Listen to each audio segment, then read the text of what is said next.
¿Sabes qué? No creo. A lo mejor.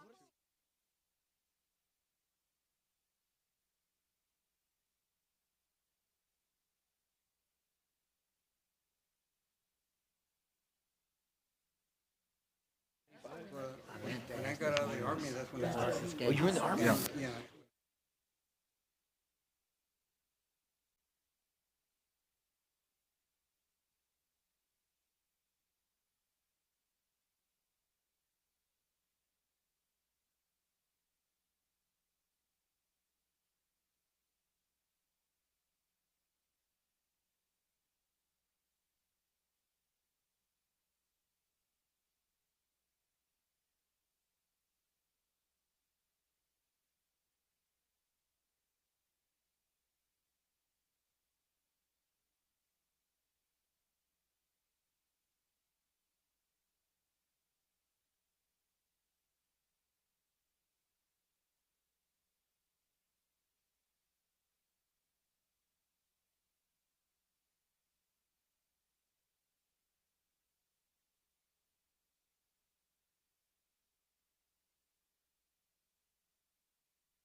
Bluebonnet Room. Board President Dr. Harry O. Watkins called the meeting to order at 7 p.m. Board members present were Dr. Harry O. Watkins, President, Dr. Antonio H. Rivera, Vice President, Tony T. Moreno, Secretary, Maria Elena Lara, Mr. Victor Lopez, Ms. Anita Shackelford, and Mr. Rogelio Munoz. Also present was Dr. Hector Gonzalez, President of the college. The minutes of the August 18, 2022 regular meeting were read and approved as presented by Dr. Antonio H. Rivera, and the minutes of the September 8, 2022 public hearing were read and approved as presented by Tony T. Moreno. Board President Watkins welcomed guests at the meeting, which included college personnel, Margot Mata, Derek Sandoval, Dr. Mark Underwood, Lisa Ermes, Dr. Randa Shell, Dean Weimers, Danielle Tidwell, Bob Zaglin, Wade Carpenter, and Ismael Martinez. Also present were Belia A. Rubio and Sean Gray. Audience to patrons, none. Quarterly investment report presented by Ms. Lisa Ermes. Wildlife management report presented by Dean Weimers, Danielle Tidwell, and Bob Zaglin. Presentation is attached. Fall 2022 enrollment report. Margot Mata, presentation is attached. Student trustee policy report presented by Dr. Hector Gonzalez, presentation is attached. President's report presented by Dr. Hector Gonzalez. Presentation of certification of unopposed candidates for the SWTJC Board of Trustees, special call election scheduled for November the 8th, 2022. A copy of the certification of unopposed candidate is attached. A motion was made by Maria Elena Lara and second by Dr. Antonio H. Rivera to cancel the Southwest Texas Junior College Trustee Special Called Election and declare Rogelio Munoz, place 5, as elected. Rogelio Munoz abstained from voting. Motion passed. A copy of the order of cancellation is attached. Motion was made by Maria Elena Lara and second by Anita Shackelford to approve the August 31st, 2022 unaudited financial statement as presented by Lisa Ermes. A motion carried unanimously. A copy is attached. A motion was made by Victor Lopez. Quotation, I propose that the Board of Trustees vote to adopt a tax rate of 0.1339 per $100 of property valuation. This will represent a decrease in the tax rate, but will provide the college with a greater amount of revenue as in the previous year, quotation marks. And seconded by Anita Shackelford. All board members present voted yea. Motion carried unanimously. A copy is attached. A motion was made by Anita Shackelford and second by Victor Lopez to move the optional retirement contribution rate to the same rate as the TRS. Motion carried unanimously. A copy is attached. A motion was made by Rogelio Munoz and second by Victor Lopez to nominate Vicente Gonzalez III and Frank Guerra for the Valley County Appraisal District Board of Directors for the 2022-2023 year. Motion carried unanimously. A copy is attached. A motion was made by Rogelio Munoz and second by Maria Elena Lara to revise GCB local policy. Motion carried unanimously. A copy is attached. Board President Watkins called the board into executive session at 8:06 p.m. to consider A, employees terminated / resigned / retired / new hires / and transfers under Texas Government Code 551.074. And B, security assessment report under Texas Government Code 551.076. At 8:26 p.m., the SWTJC board reconvened in regular session. With no further business or action items to discuss, Anita Shackelford made a motion to adjourn. Dr. Antonio H. Rivera seconded the motion. The motion carried at 8:27 p.m. So here are the corrections or additions to the minutes. Now we'll stand approved as read. We'd like to welcome everybody today. Our guests include Mela Rubio, Lisa Ermes, Randa Shell, Wade Carpenter, Eric Sandoval, Marco Underwood, Ethan Martinez, Jerry Martinez. Welcome. Do we have any audience patrons? No patrons? No, sir. We're going to go straight to reports. We understand the nursing report will be delayed till next month. Yes, sir. 2022 year-end board report. Yes, Dr. Randa Shell will present that to us. That's this report here. It's the big one. The big spiral bound one. Oh man, microphones and me, they're not my friend.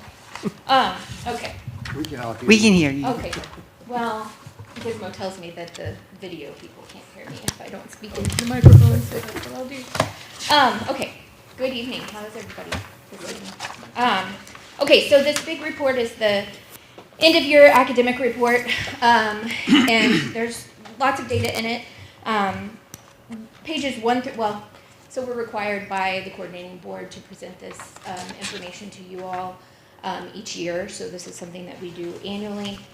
And let's just start with pages 1 through 3. Those pages include data from the Legislative Budget Board performance measures. You can see that there are a number of performance measures, including the percent of courses completed by students, all kinds of things. Percent of enrolled students who are academically disadvantaged, percent of enrolled students who are economically disadvantaged. And you can see those numbers there on page 1. Pages 2 and really 3, that's just footnotes, are additional Legislative Budget Board performance measures around students who are seeking degrees, the number of students who are seeking certificates, developmental education, and some continuing education. And then moving on to page 4, all the way through page 100. So that's the bulk of the report. This is all enrollment data around, well, it's divided by division and by faculty member. And so you can see there you have the starting enrollment of each course that we have and each faculty member that we have. And then you can see the end of term enrollment and the persistence rate for each class, each faculty member. After each division, the persistence data for each division, there is a report. Well, am I thinking about the right one? Give me a sec. Nope, wrong place. Okay, so that's that, persistence data. Then moving on to, and you'll see that's the bulk of the report. That goes all the way to page 100. Then starting on page 100, we have course success by faculty member. And so that's divided out into division as well. So we have faculty member, the total number of successes in their courses. So that's grades A through C, so A, B, C. That's considered a success. Also persistence and withdrawals. Then pages 100 through 117, nope, wrong. 118 to 123 is course success by division and subject. So that's broken down again. That's the same data, just broken down in a different way by course subject. That's 118 through 123. And then pages 124 through 127 is some transfer data. You can see there it's broken down into those students who were developmental education students versus non-developmental education students and how they performed once they transferred. So it's got their GPAs. And then you'll also see students who completed core curriculum or field of study and then transferred and their GPAs. And you'll also see students who received, academic versus technical, who transferred and their GPAs, and then those who received certificates or awards and transferred and their GPAs. And just a caveat, on these transfer reports, it does not include any dual credit student. So if a dual credit student had 30 hours or went all the way to an Associate of Arts and then transferred, these are not captured because the way these are reported, bless you, they're considered first time in college when they graduate high school, so they're not considered transfers. So that these numbers do not reflect any of our dual credit students. Where are those numbers reflected? They're not counted. Part of what the new funding recommendation that I gave you is going to count those students as transfers for us. Because, I mean, we're looking at half of our students are dual credit and they're being omitted right now. Yeah, we can't get success points for them. It messes us up. Then pages 128 through 131. There on 128, you've got some data around cost of attendance. 129 through 131 is tuition and fee schedules. And then 132 to the end of the report is the accountability report. And so that data is all around successes. So how many degrees and certificates are we awarding per year? How many students do we have that are graduating in 3 years, 4 years, and 6 years? Let's see, what else do we have? We have persistence rates, 1 and 2 year persistence rates on page, what page am I on? My page numbers are cut off. Why is that? 36, 136. And then we have additional data around transfers, prepared and underprepared students receiving awards, certificate and licensure pass rates, even some data around student graduates with loans, loan debt when they graduate, and student-faculty ratios and expenditures per student. That's it. Like I said, the bulk of that, the reason that it's so thick is that we do have that entire course inventory and the persistence and the course success rates around those. So that's the big Yeah, and if you look at the accountability report, starting at page 132 to the end, that kind of gives you the kind of the global picture of a lot of different metrics. So if you're going to look at anything, look at those last from 132 on, because that gives you a very good summary of very different measurements, metrics to measure success. On your faculty success rate, how do you measure that? Success I see is a lot of 57s and 60. You know what? so the success is determined if the student. We look at, say there's 100 students in that class, and we look at how many students end up with a grade of C or better, C, B, A. And the number of those, say there's 57 of those that made a A, B, or C, then that would translate to a 57% success rate. Is that correct? Yeah. Which is different from persistence. Persistence is, did they stay till the end of the course and not withdraw? Yeah. So it includes D's and F in persistence. But we look at success as a C or better. Generally, D's sometimes don't transfer. So it's not a reflection on the professor. Not directly, but indirectly it could, because you look at, so it could go both ways. So we look at it, Mark and his team looks at it. You have a repeated success rate of 97, 98, and you look at biology 2401. That's that professor. Then you look at 5 other faculty that teach the same subject, and theirs is 68, 57. Then, so the flag there is, okay, are you giving it away? Because so many are completing with success, and it doesn't jive with the average. Now, there's mitigating factors. It could be a class of 5 students versus, a class of 40, where you have more distribution. So we look at that, and then we look at the opposite too. So the average is 57, and there's one that's repeatedly at 22. Okay, so are you being overbearing in how you assess the student's success? So that's really how we use that tool. It's not the only tool, but it's something that catches our attention, and then starts a conversation. Starts a conversation with the faculty, with the division chair, and say what's going on here. So you work with them. Yes. But it's not the only metric, yeah. Yeah. On page 136, on the Pell Grant students, I see it's gone down. Any reason for that number to be going down? I thought a lot of our kids had Pell Grants. So 136.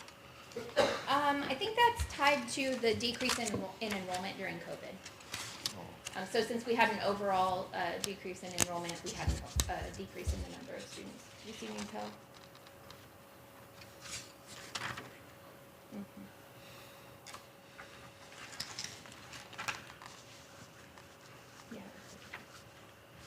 Yeah, and actually, we're going to start seeing some more of those, because 2020 was the first year of COVID in there.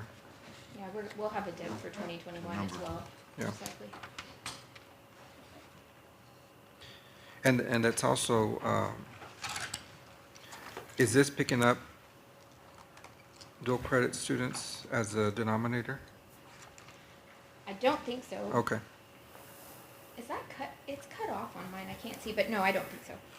I don't Yeah, think so. okay.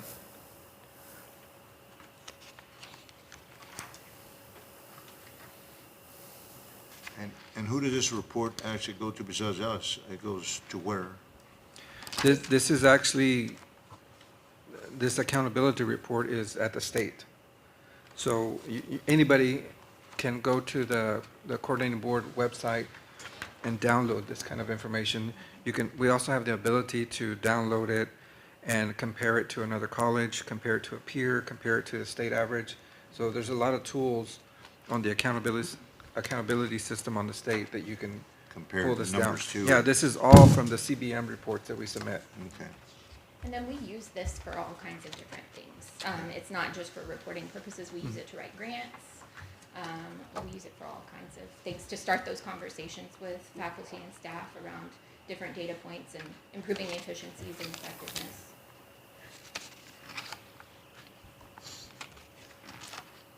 Thank you. Appreciate your input. Thank you. Next, we have Title IX report. Yes, sir. I'll give that in for Margot. Margot is our reporting officer. That's report 5C. And you'll see the summary there on the second page. We had two reports under section 51.252. There were two investigations conducted. There was no findings of policy violation. So that's the report that's being submitted. We have to submit this on a quarterly basis on an annual basis to the co-board. So what was actually reported? Well, It just says reported what? yeah, so Sexual assault or? we can go into those in executive because they're not, there was no policy violation, so we don't want to inadvertently accuse somebody that there was no violation of a fault. All right, well, thank you. Next, we have the president's report, Hector. Yes, sir. Item number 6. So modular building continues. I think today they poured the last of the concrete for the sidewalks and curbs. We're still waiting on the transformers from AEP. We're hitting November in 2 weeks, and that's when they told us, right, Derek? November? They didn't say what day, so it could be the 30th of November, but First or the 30th? the WIT building upgrades continue. Again, there, we're still waiting for an AEP transformer. There's 2 transformers coming. The gym roof is complete. Everything's been reconnected. The gym is open for use. Building C might be pretty close to completion. It is completed. Okay, so Building C is completed in Eagle Pass. On the finance side, we had a meeting in Austin yesterday, day before, and I've given you copies of the latest recommendation from the Texas Commission on Community College Finance Committee. It's not final yet because when they adopted it, they added a point to give the Commissioner of Texas Higher Ed the authority to make adjustments to fix unintended consequences, hold harmless. You know, they go through the legislation, and then when they apply it, you know, they apply the letter of the law, and it has a completely different effect from when they intended. This gives the authority to the commissioner to make those technical corrections. So really, that's the only thing different from what I handed out. I'll tell you from the community colleges, the 50 community colleges, we're very pleased with the work that they've done. If everything gets adopted, so this is going to get submitted to the legislature. The indication is leadership is behind it, the speaker, the governor, the lieutenant governor. So this would really transform how community colleges get funded going forward. As you know, right now, it's there is no funding formula. It's an allocation method. So generally what happens is the legislature says $1.7 billion to community colleges. You know, and we're usually the last ones at the trough.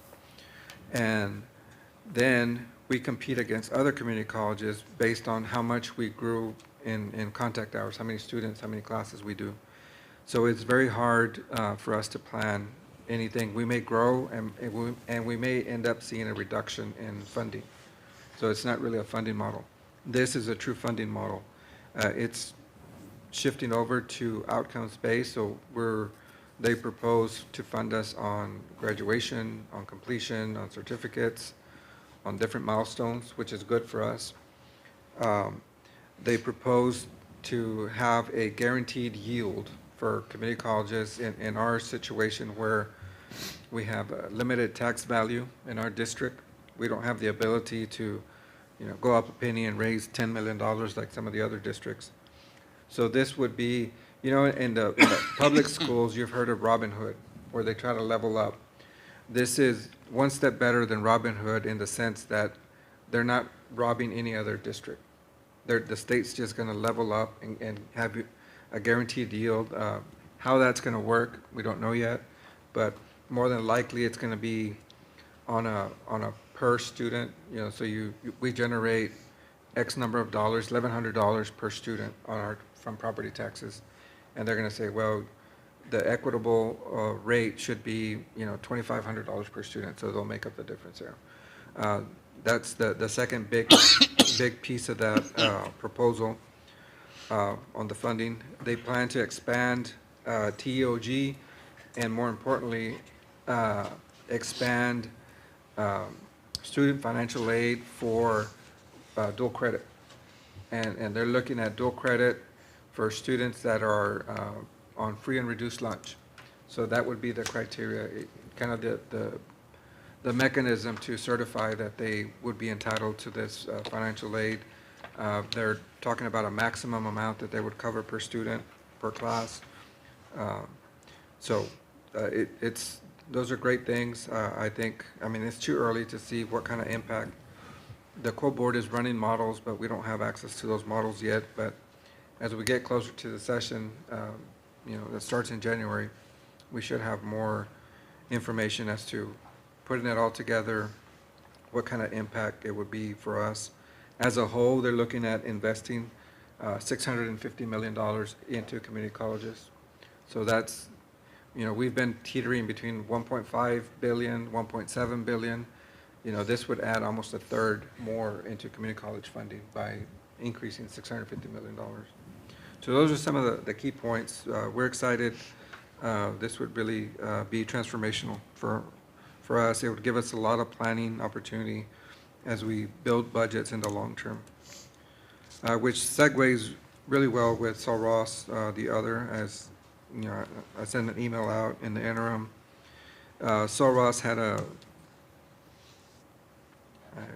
don't know what you call it, an announcement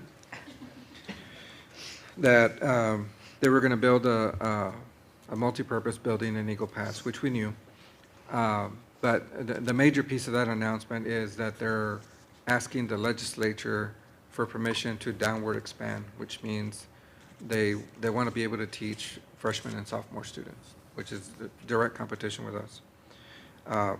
Spoke to the interim president and VP over Rio Grande College, made it known that I was very displeased with the 24-hour notice that they gave me on their intentions. They were adamant that their intentions are not to compete with our students. They're going after students that are transferring directly to UTSA, to A&M San Antonio, A&M Laredo.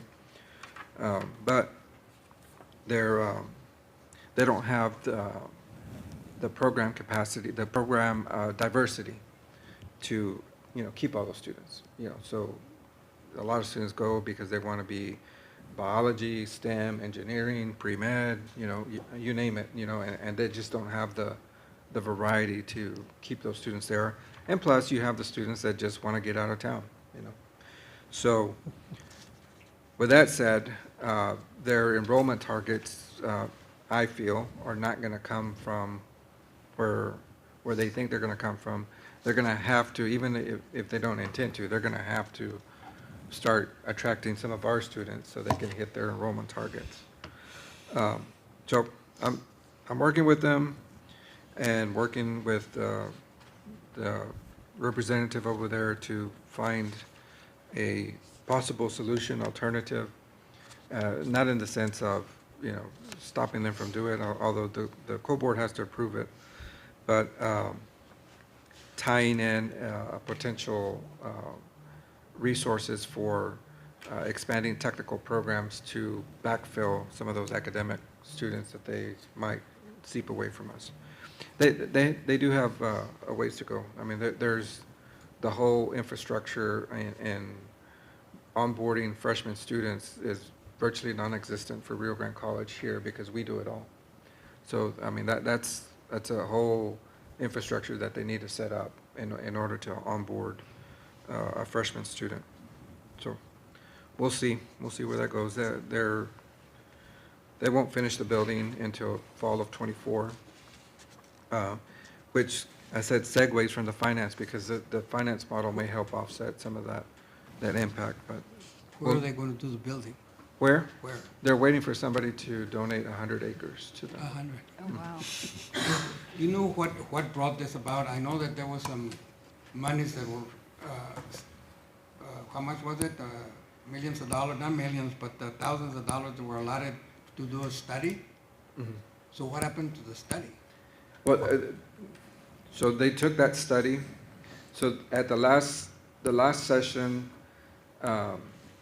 Sol Ross received, I want to say, $33 to $35 million to invest in a building for Rio Grande College.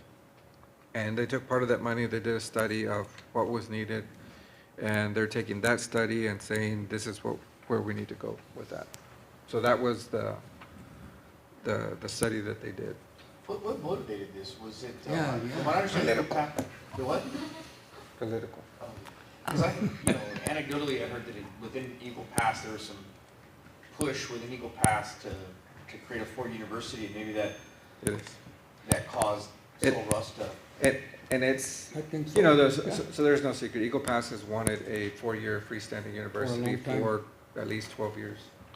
And I think, And I know that they had contacted different A&M and UT and. yeah, So I maybe, mean, so there was bills. You keep turning my mic off. I'm trying to whisper. Turning it louder. So there were several bills filed last session to just transfer Rio Grande College to the A&M system. It didn't go anywhere, but that bill was filed last year. I mean, 2 years ago at the last session. Who sponsored that one? I want to believe it was Senator Gutierrez and maybe even Representative Morales. I think they both may Both. have, yeah. So was this an effort by Sol Ross to try to appease those, or appease that movement of trying to? yeah. But in terms of, to alleviate that, I mean, can't we, as a community college, I guess, honestly, I don't know what the right word is, but basically, don't we provide a better cost Yep. for, if you're a 18-year-old kid and you gotta go take your basics, we should be able to beat them in cost, right? That should be the, Correct. I think Yes. that's gonna come whenever, you said you had 4 years to come up with something. 2. 2 years? Yeah, because they plan to be done in '24. So, yeah, no. We're, as an institution, we're in a better position than they are for. because the concept of community college is, whether it's in San Antonio or in Austin or wherever, is that they feel the unique niche of being able to provide a cost-effective education. And that's why people go to community college. Right. Because it's the cost, and I think, if we can keep that, whether, so we have a little bit of competition. Yeah. I mean, that's no different than in any city in the state or the country, so. Not only that, but also the dual language, dual credit, Mhm. That's right. also that puts us in a better position than. Yeah, no, I mean, it is going to have an impact, but I think we're positioned well now, and, believe me, everything we're doing from here going forward is moving us in a better position. So when that happens, that the student's first option is going to be coming to us. I mean, we want to be the one that provides the better service, It's the gonna be better cheaper, instruction, too. the better engagement, It's gonna be cheaper too. and less expensive, yeah. Yeah. If you look at Laredo, I mean, Laredo has done, I think, fairly well, have they not? Even though TAMU came in and did what they did. Yeah. And Correct. so they've been working, I guess, together, so there But is. it would seem to be disappointing, though, that you got such short notice, despite the fact that you worked with Sol Ross. Yeah, so it is disappointing in the fact, you know, you can look at our strategic plan, and this is where we were last year.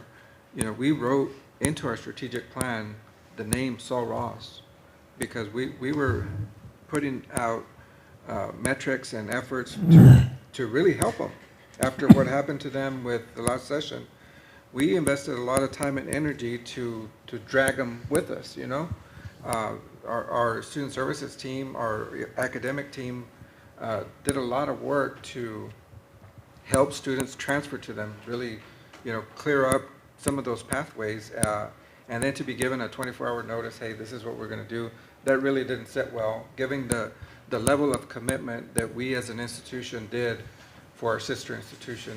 They were here, they've been on our campus since 1973 at the request of Southwest Texas Junior College, and it was approved for that to happen in large part to the work of Mr. Flores and Governor Briscoe, because the co-board was not readily approving that. So there was a lot of support that was given by, you know, our former board president and Governor Briscoe to make that happen.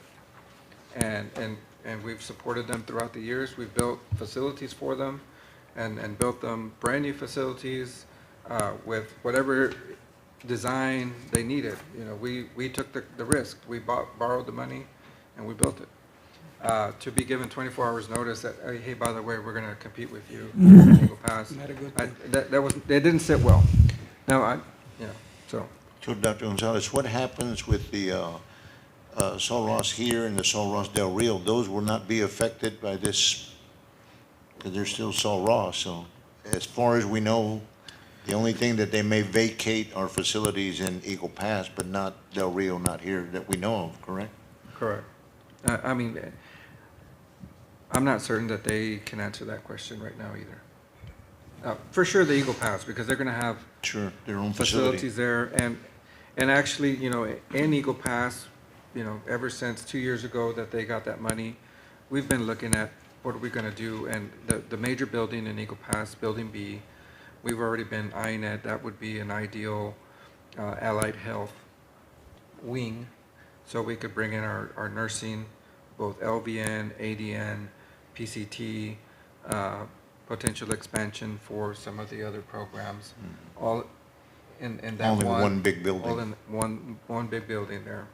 And then we have another building D, I think is the other building there in Eagle Pass, that we could do other stuff with. So Eagle Pass is not We won't be left with empty buildings no, sitting there. No, and you know, we could have a dorm over here on the east side of our campus if we wanted to. I guess the buildings are there.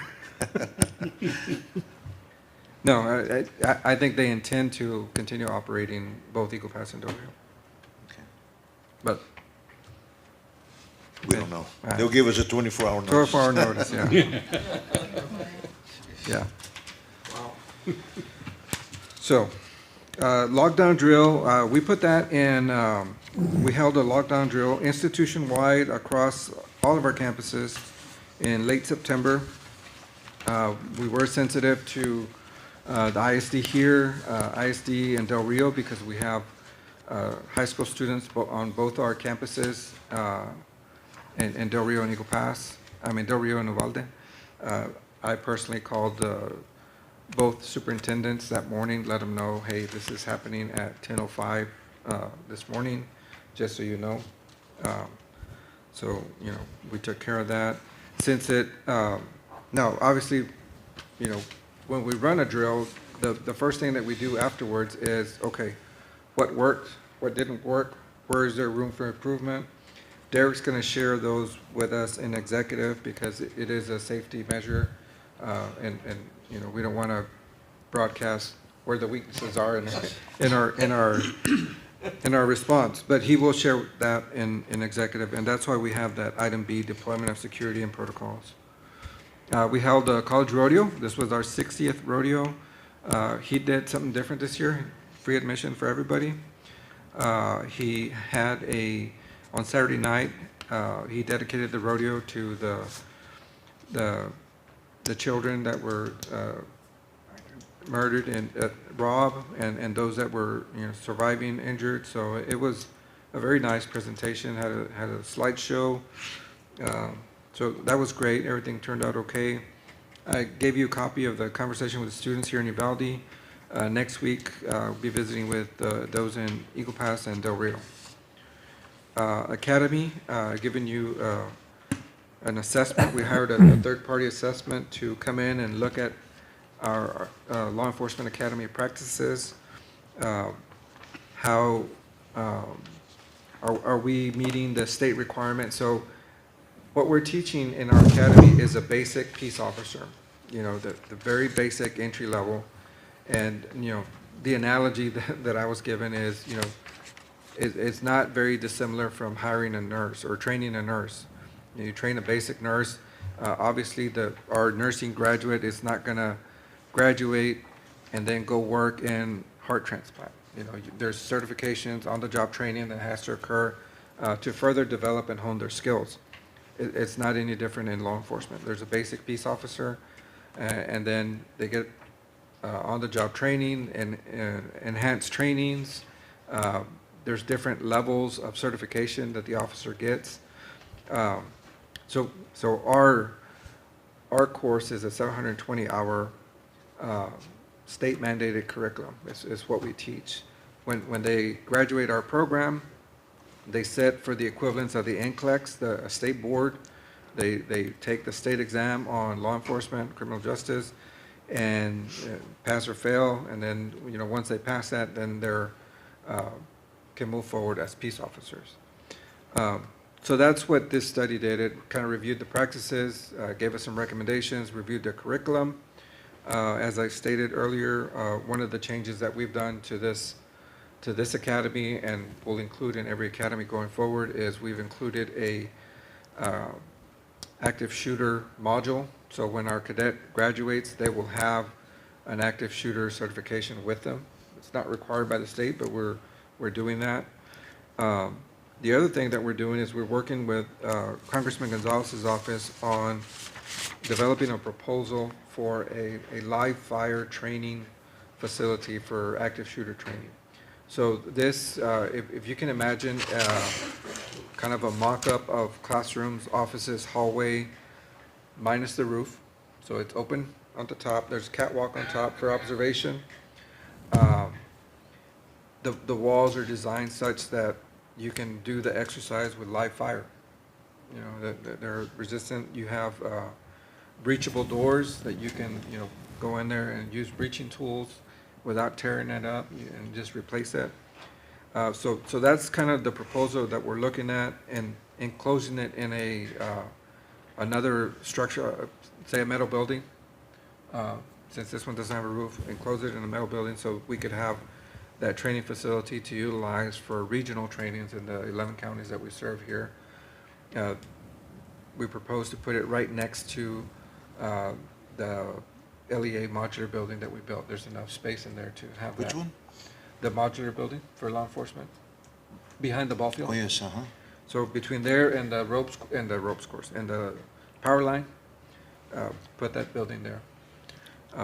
Again, we're looking at putting together that proposal, working with Congressman Gonzalez's team to see if we can get a specific appropriation from federal government to build that. Yeah. What about the shooting range and all that area in there? Does that, I know it's, I go there and it's not of the best quality, it's not kept up as well. Is there anything that we can do to assist them in improving it, keeping it up? And also, as you go into that area on the left-hand side, there's an abandoned airplane and all that. I don't know if that's city property or... It is city property. Yeah, the gun range, the fire range is owned by the city, but they have a lease with the Uvalde Gun Club. Mm-hmm. And basically, we have complete control of it. Yeah.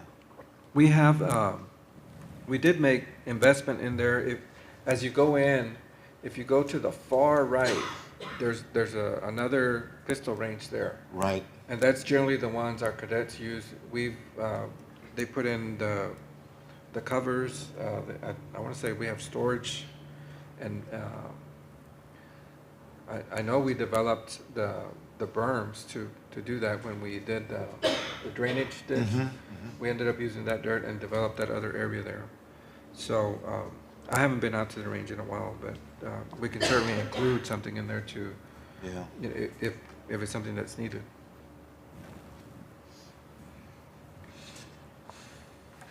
And then upcoming meetings, obviously the quarterly report, president's meeting, that was yesterday. November 9th, I'm going to Corpus. The South Texas colleges are meeting with Commissioner Keller in a large part to discuss in more detail the funding recommendations. Our November meeting, we have the turkey trot on the 19th. And then Thanksgiving holiday, the 23rd through the 25th. And then we have Christmas at the college scheduled for November 29th. And that's the Tuesday after Thanksgiving. And I think that's it in my report. Well, thank you for that very extensive report. Detail. I'd like to go on to the financial statement. Lisa, would you? Yes, sir. The financials are the short form for the next couple months since I'm in the audit. So I don't have quite so many numbers to read to y'all tonight. On pages 13 through 15 is all the summary of the account balances. On page number 15, cash in bank total $5,452,551. Certificates of deposit $14,350,000 for a total balance of $19,802,551. And on pages 16 through 18 is all the CD investment detail. On page 18, you'll find the totals. Total restricted is $8,850,000. Unrestricted, $5,500,000 for a total of $14,350,000. Page number 19 are all the maturities and renewals for the month of September. Page 20, total scholarships, $988,115. And page 21, other investments, Will C. Miller, $256,211, and plant funds, $165,798. And on page 22, all the investments are in compliance. Any questions? Need a motion to approve that. I move to approve the financial statement as presented. Do I have a second? Second. All in favor? Any opposition? The report is accepted.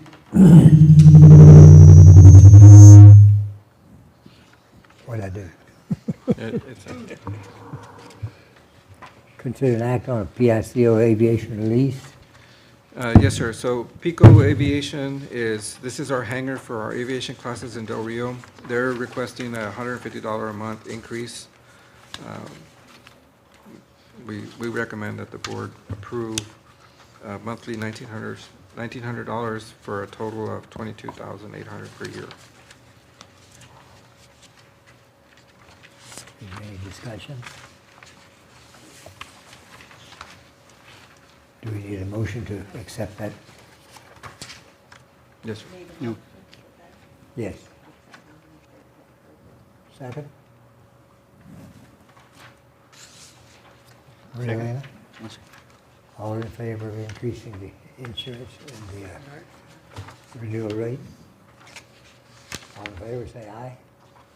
Aye. All against? Motion passed. Go on to information about rescheduling our December board meeting. Yes, sir. We asked the board if you would consider moving the board meeting from December 15th to December the 8th, a week earlier. December what, April? From December the 15th to December the 8th. 8th? Uh-huh. The college is closed on the 14th, so it would be the last Thursday before the college is closed for Christmas, so. And generally, the only item on that meeting is generally the audit. I'll also move to make the change. Second. All in favor, say aye. Motion is adopted. Next, consider act on designing a records, designating a records management officer. 8, we're on the 10th, or 9, or we're at 10th.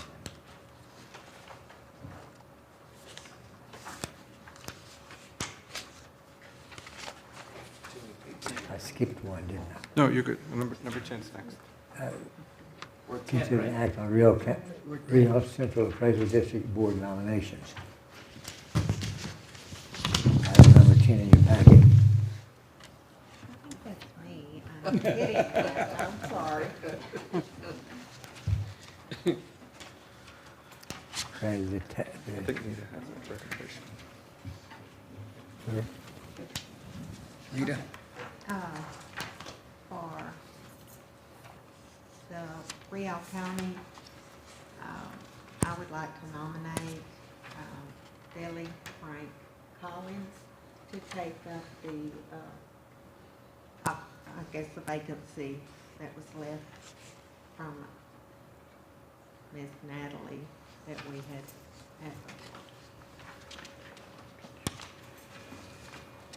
keep with her. Do you have a motion to accept your recommendation? I'll make the nomination. Nomination?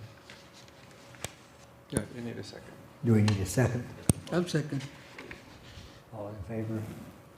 Aye. Aye. All against? Motion carries. Number 11 in your packet is the considered act on designating a records management officer.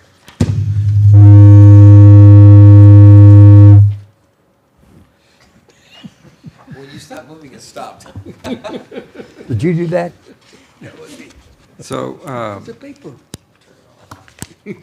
we're recommending that we designate the comptroller of Southwest Texas Junior College as the records management officer for the college. We're moving away from listing names and just listing the positions. That way we don't have to keep updating when there's a change. So the controller would be the designated officer for records management. We need a motion Yes, sir. to accept that recommendation. Anybody in favor? Well, do we have a motion Okay, in a I'll second? Motion to, I move that we accept the recommendation of the college president. do I hear a second? I'll second the motion. Wonderful. All in favor? Everybody's awfully quiet here today. Stand up and yell. Anybody opposed? Motion's accepted. Now we have to consider personal matters. The board will now convene in closed session in accordance with the Open Meetings Act, Texas Government Codes 551.074, 551.076, and 551.072 to consider employees terminated, resigned, retired, new hires, transfers, and include discussion of evaluations, deployment of security devices and protocols, and purchase of Edward water rights. We're now in closed session. Is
meeting? I did a better job this time. Once the two absent members get back to their positions.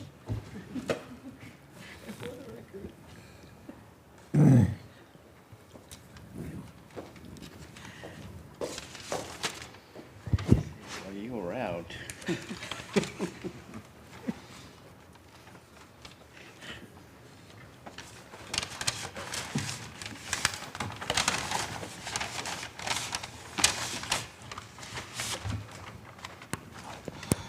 We have a new guest. A new police officer. Shift change.